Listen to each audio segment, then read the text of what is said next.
hasta el perro atrás que nos tocaba nit dormir 3 o 4 per si entrava algú i ens portava les mopes per als humanos.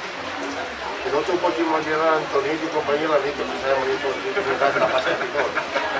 Pues bueno, pues ya toca despedirnos, vos. Si ahora no me aneu algú...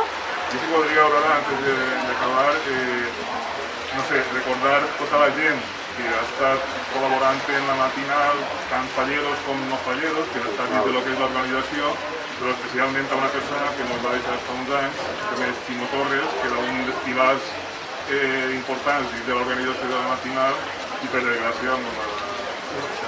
Un home molt res també. Gran faller.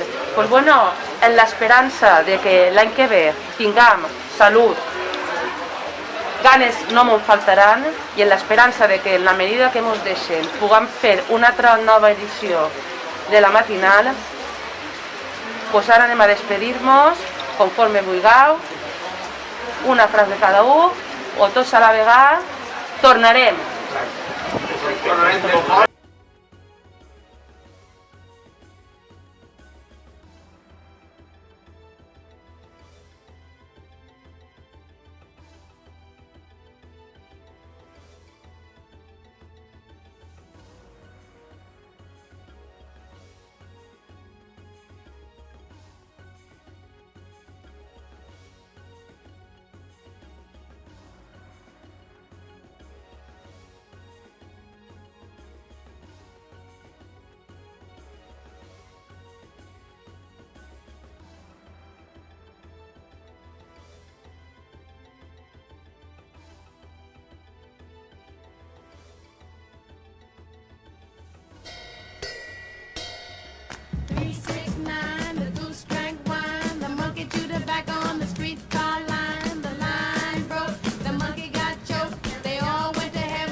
It